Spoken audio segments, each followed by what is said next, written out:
Sonnet 121. 'Tis better to be vile than vile esteemed, when not to be receives reproach of being, and the just pleasure lost which is so deemed not by our feeling, but by others' seeing. For why should others' false, adulterate eyes give salutation to my sportive blood? Or in my frailties, why are frailer spies which in their wills count bad what I think good? No, I am that I am, and they that level at my abuses reckon up their own. I may be straight, though they themselves be bevel. By their rank thoughts my deeds must not be shown, unless this general evil they maintain. All men are bad, and in their badness reign. Sonnet 122. Thy gifts, thy tables, are within my brain, full charactered with lasting memory, which shall above that idle rank remain, beyond all date even to eternity, or at the least, so long as brain and heart have faculty by nature to subsist, till each to raised oblivion yield his part. Of thee thy record never can be missed. That poor retention could not so much hold, nor need I tallies thy dear love to score. Therefore to give them from me was I bold, to trust those tables that receive thee more, to keep an adjunct to remember thee, were to import forgetfulness in me. Sonnet 123. No time. Thou shalt not boast that I do change. The pyramids built up with newer might to me are nothing novel, nothing strange. They are but dressings of a former sight. Our dates are brief, and therefore we admire what thou dost foist upon us that is old, and rather make them born to our desire than think that we before have heard them told. Thy registers and thee I both defy, not wondering at the present nor the past, for thy records and what we see doth lie, made more or less by thy continual haste. This I do vow, and this shall ever be, I will be true despite thy scythe and thee. Sonnet 124. If my dear love were but the child of state, it might for fortune bastard be unfathered, as subject to time's love or 2 times hate, weeds among weeds or flowers with flowers gathered. No, it was builded far from accident.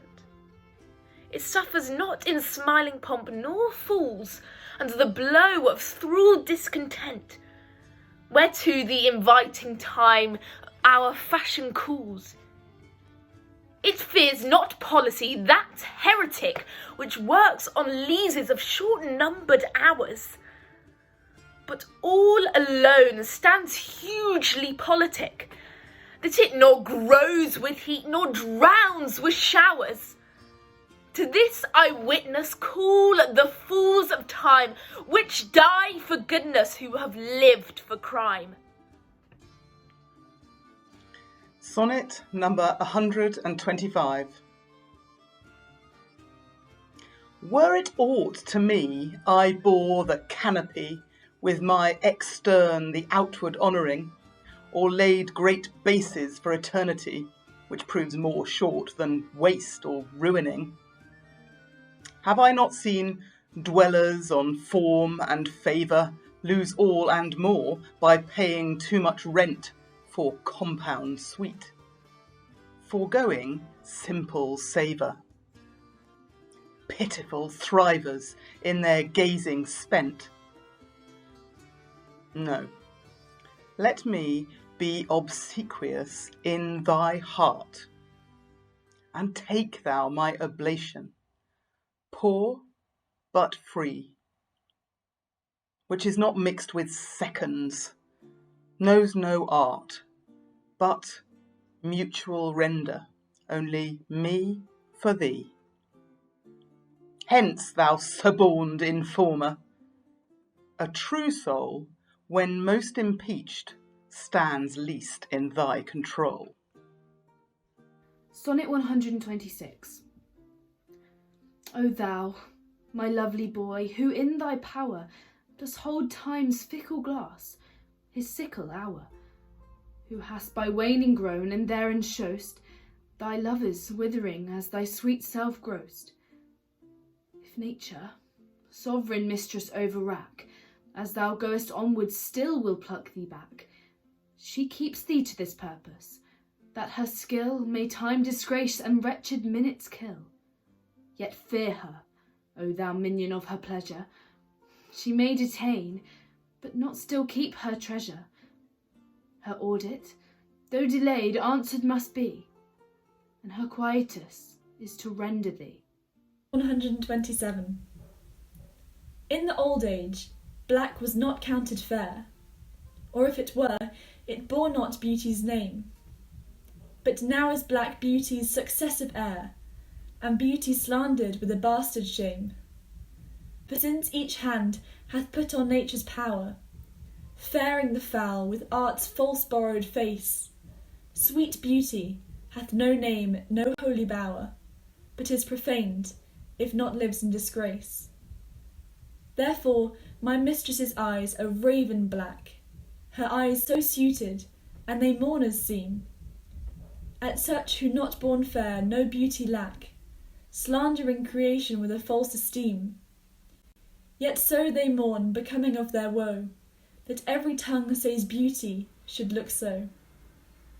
Sonnet 128. How oft when thou, my music playest, upon that blessed wood whose motion sounds with thy sweet fingers, when thou gently swayest the wiry concord that mine ear confounds, do I envy those jacks that nimble leap to kiss the tender inward of thy hand, whilst my poor lips, which should that harvest reap, at the wood's boldness by thee blushing stand. To be so tickled they would change their state and situation with those dancing chips, or whom thy fingers walk with gentle gait, making dead wood more blessed than living lips. Since saucy jacks so happy are in this, give them thy fingers, me thy lips to kiss. Sonnets number 129. The expense of spirit in a waste of shame is lust in action. Until action, lust is perjured, murderous, bloody, full of blame, savage, extreme, rude, cruel, not to trust, enjoyed no sooner but despised straight, past reason hunted, and no sooner had past reason hated as a swallowed bait, on purpose laid to make the taker mad, mad in pursuit and in possession, so had, having, and in quest to have, extreme, a bliss in proof, and proved a very woe, before a joy proposed, behind a dream. All this world well knows, yet none knows well to shun the heaven that leads men to this hell.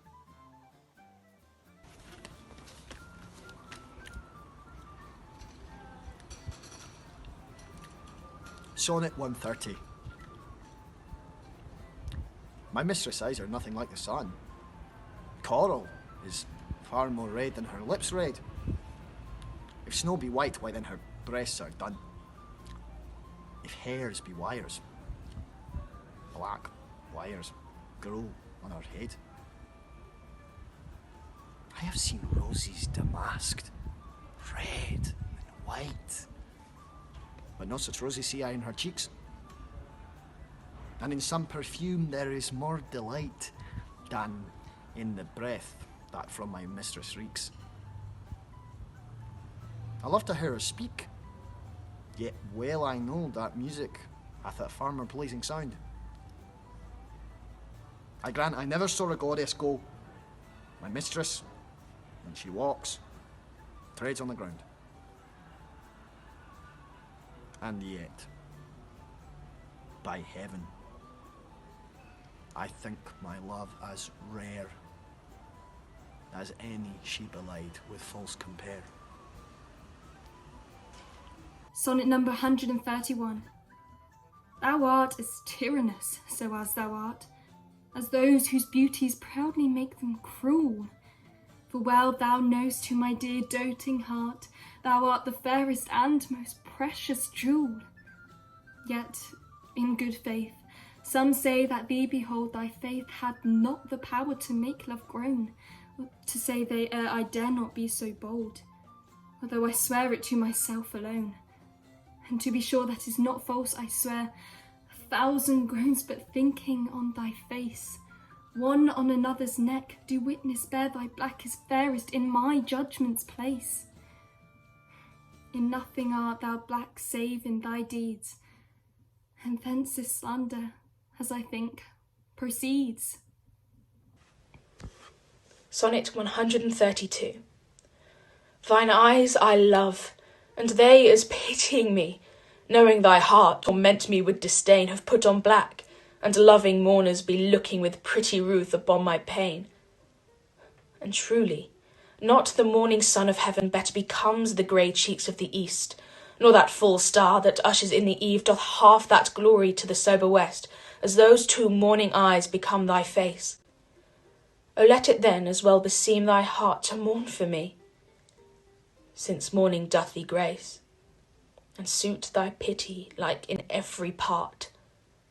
Then will I swear beauty herself is black, and all they foul that thy complexion lack. Sonnet 133. Beshrew that heart that makes my heart to groan, for that deep wound it gives my friend and me. 'Tis not enough to torture me alone, but slave to slavery my sweetest friend must be. Me from myself thy cruel eye hath taken, and my next self thou harder hast engrossed. Of him, myself, and thee I am forsaken. A torment thrice threefold thus to be crossed. Prison my heart in thy steel bosom's ward, but then my friend's heart let my poor heart bail. Whoever keeps me, let my heart be his guard. Thou canst not then use rigour in my jail. And yet thou wilt, for I, being pent in thee, perforce am thine, and all that is in me. Sonnet number 134. So, now I have confessed that he is thine, and I myself am mortgaged to thy will. Myself I'll forfeit, so that other mine thou will restore. So be my comfort still. But thou wilt not, nor he will not be free, for thou art covetous and he is kind. He learned but surety like to write for me under that bond that him as fast doth bind. The statute of thy beauty thou wilt take, thou usurer that puttest forth all to use, and sue a friend came debtor for my sake. So him I lose through my unkind abuse. Him I have lost, thou hast both him and me. He pays the whole, and yet I am not free. Number 135.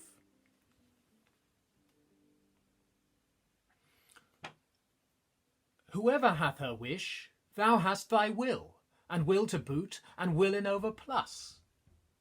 More than enough am I that vexed thee still, to thy sweet will making addition thus. Wilt thou, whose will is large and spacious, not once vouchsafe to hide my will in thine? Shall will in others seem most gracious, and in my will no fair acceptance shine? The sea, all water, yet receives rain still, and in abundance addeth to his store. So thou, being rich in will, add to thy will one will of mine, to make thy large will more. Let no unkind, no fair beseechers kill. Think all but one, and me in that one will. Sonnet 136. If thy soul check thee that I come so near, swear to thy blind soul that I was thy will, and will, thy nose, is admitted there. Thus, far for love my love suit sweet, fulfill.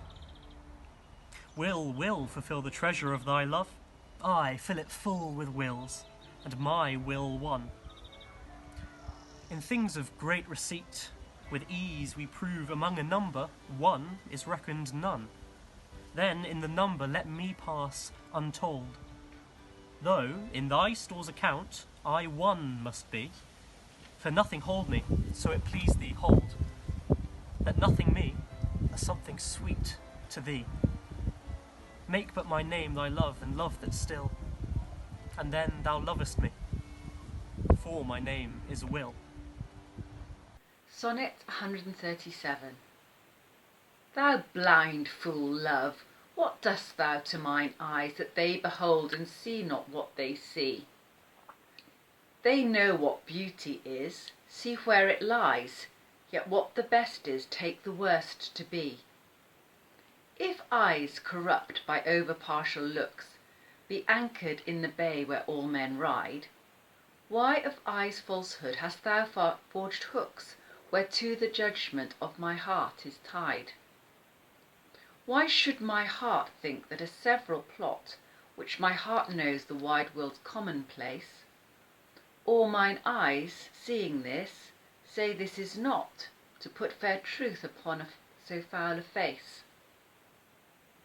In things right true my heart and eyes have erred, and to this false plague are they now transferred. Sonnet 138. When my love swears that she is made of truth, I do believe her, though I know she lies, that she might think me some untutored youth, unlearned in the world's false subtleties. Thus vainly thinking that she thinks me young, although she knows my days are past the best, simply I credit her false-speaking tongue. On both sides thus is simple truth suppressed. But wherefore says she not she is unjust? And wherefore say not I that I am old? O love's best habit is in seeming trust, and age in love loves not to have years told. Therefore I lie with her, and she with me, and in our faults by lies we flattered be. Sonnet 139. Oh, call not me to justify the wrong that thy unkindness lays upon my heart. Wound me not with thine eye, but with thy tongue. Use power with power, and slay me not by art. Tell me thou lovest elsewhere, but in my sight, dear heart, forbear to glance thine eye aside. What needst thou wound with cunning, when thy might is more than my o'erpressed defence can bide? Let me excuse thee. Ah, my love well knows her pretty looks have been mine enemies, and therefore from my face she turns my foes, that they elsewhere might dart their injuries, yet do not so. But since I am near slain, kill me outright with looks and rid my pain. Sonnet 140. Be wise as thou art cruel. Do not press my tongue-tied patience with too much disdain, lest sorrow lend me words, and words express the manner of my pity-wanting pain. if I might teach thee wit, better it were, though not to love, yet love to tell me so. As testy sick men, when their deaths be near, no news but health from their physicians know. For if I should despair, I should grow mad, and in my madness might speak ill of thee. Now this ill-resting world is grown so bad, mad slanderers by mad ears believed be. That I may not be so, nor thou belied, bear thine eyes straight, though thy proud heart go wide.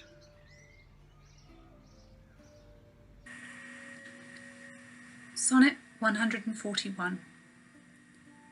In faith, I do not love thee with mine eyes, for they in thee 1,000 errors note.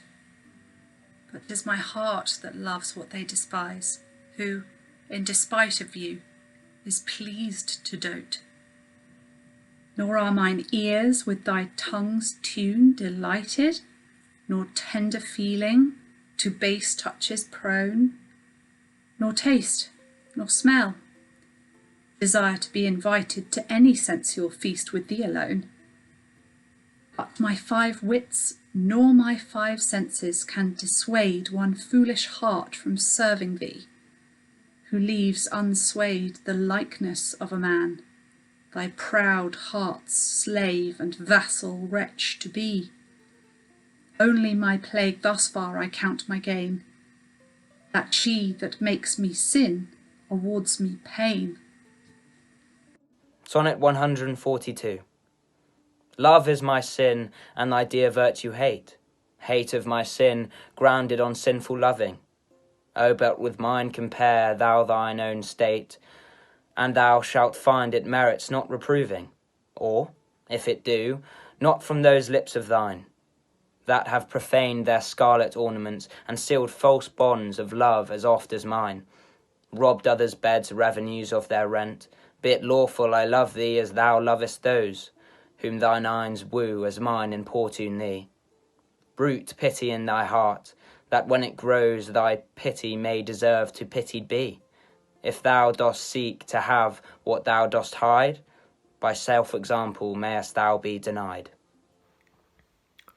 Sonnet 143. Lo, as a careful housewife runs to catch one of her feathered creatures broke away, sets down her babe and makes all swift dispatch in pursuit of the thing she would have stay, whilst her neglected child holds her in chase, cries to catch her whose busy care is bent to follow that which flies before her face, not prizing her poor infant's discontent. So runn'st thou after that which flies from thee, whilst I thy babe chase thee afar behind. But if thou catch thy hope, turn back to me, and play the mother's part. Kiss me, be kind. So will I pray that thou mayst have thy will, if thou turn back, and my loud crying still. Sonnet 144. Two loves I have of comfort and despair, which like two spirits do suggest me still. The better angel is a man right fair, the worser spirit a woman coloured ill. To win me soon to hell my female evil tempteth my better angel from my side, and would corrupt my saint to be a devil, wooing his purity with her foul pride. And whether that my angel be turned fiend, suspect I may, yet not directly tell. But being both from me, both to each friend, I guess one angel in another's hell. Yet this shall I ne'er know, but live in doubt, till my bad angel fire my good one out. Sonnet 145. Those lips that love's own hand did make breathe forth the sound that said, I hate, to me, that languished for her sake. But when she saw my woeful state, straight in her heart did mercy come, chiding that tongue that ever sweet was used in giving gentle doom, and taught it thus anew to greet. I hate. She altered with an end that followed it, as gentle day doth follow night, who like a fiend from heaven to hell is flown away. I hate. From hate away she threw and saved my life, saying, not you. Sonnet number 146. Poor soul, the centre of my sinful earth, these rebel powers that thee array, why dost thou pine within and suffer dearth, painting thy outward walls so costly gay? Why so large cost, having so short a lease, dost thou upon thy fading mansion spend? Shall worms, inheritors of this excess, eat up thy charge? Is this thy body's end? Then, soul, live thou upon thy servant's loss, and let that pine to aggravate thy store. By terms divine in selling hours of dross, within be fed, without be rich no more. So shalt thou feed on death, that feeds on men, and death once dead, there's no more dying then. Sonnet 147. My love is as a fever, longing still for that which longer nurseth the disease, feeding on that which doth preserve the ill, the uncertain sickly appetite to please. My reason, the physician to my love, angry that his prescriptions are not kept, hath left me, and I desperate now approve desire is death, which physic did accept. Past cure I am, now reason is past care, and frantic mad with evermore unrest. My thoughts and my discourse as madmen's are, at random from the truth vainly expressed. For I have sworn thee fair, and thought thee bright, who art as black as hell, as dark as night. Number 148. O me, what eyes hath love put in my head, which have no correspondence with true sight? Or if they have, where is my judgment fled, that censures falsely what they see aright? If that be fair whereon my false eyes dote, what means the world to say it is not so? If it be not, then love doth well denote love's eye is not so true as all men's know. How can it, oh how can love's eye be true, that is so vexed with watching and with tears? No marvel then, though I mistake my view, the sun itself sees not till heaven clears.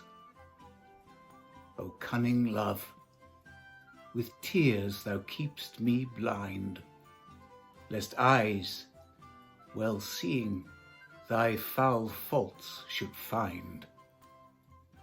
Sonnet 149. Canst thou, O cruel, say I love thee not, when I against myself with thee partake? Do I not think on thee, when I forgot am of myself all tyrant for thy sake? Who hateth thee that I do call my friend? On whom frown'st thou that I do fawn upon? Nay, if thou lurest on me, do I not spend revenge upon myself with present moan? What merit do I in myself respect. That is so proud thy service to despise, when all my best doth worship thy defect, commanded by the motion of thine eyes. But, love, hate on, for now I know my mind.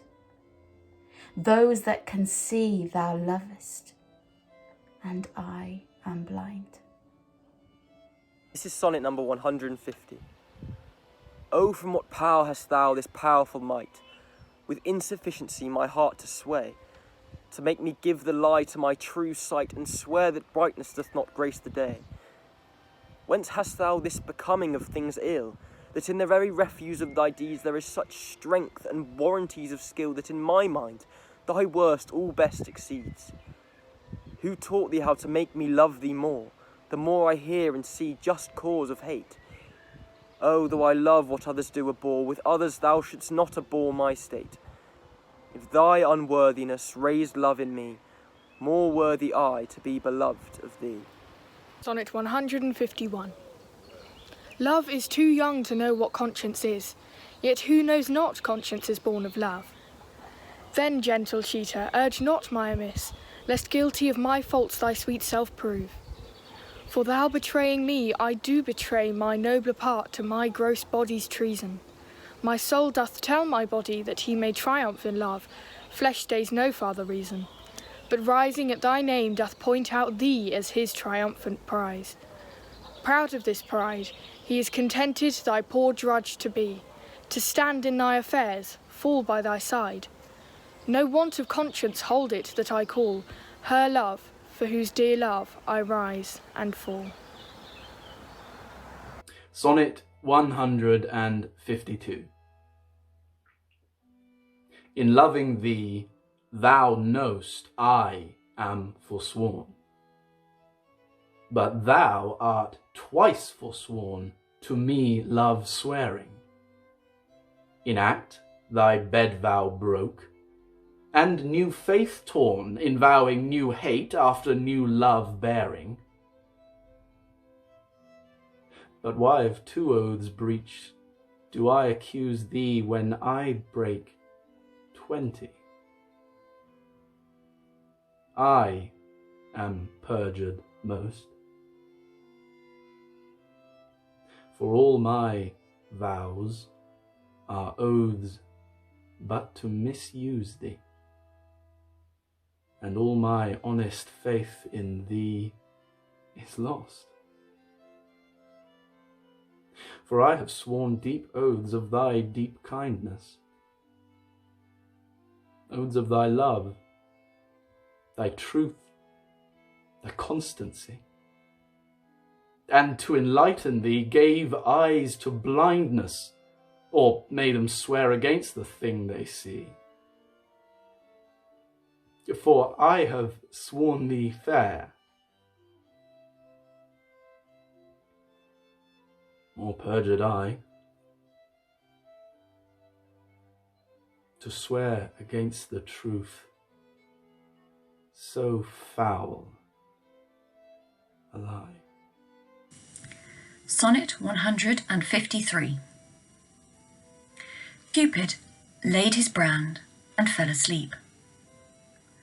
A maid of Dian's this advantage found, and his love-kindling fire did quickly steep in a cold valley fountain of that ground, which borrowed from his holy fire of love a dateless lively heat, still to endure, and brew a seething bath, which yet men prove against strange maladies a sovereign cure.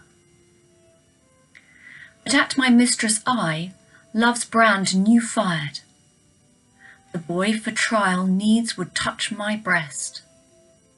I, sick withal, the help of bath desired, and thither hied, a sad, distempered guest. But found no cure. The bath for my help lies where Cupid got new fire. My mistress' eyes. Sonnet 154. The little love god, lying once asleep, laid by his side his heart-inflaming brand, whilst many nymphs that vowed chaste life to keep came tripping by. But in her maiden hand the fairest votary took up that fire which many legions of true hearts had warmed. And so the general of hot desire was sleeping by a virgin hand disarmed. This brand she quenched in a cool well by, which from love's fire took heat perpetual, growing a bath and healthful remedy for men diseased. But I, my mistress thrall, came there for cure, and this by that I prove, love's fire heats water, water cools not love.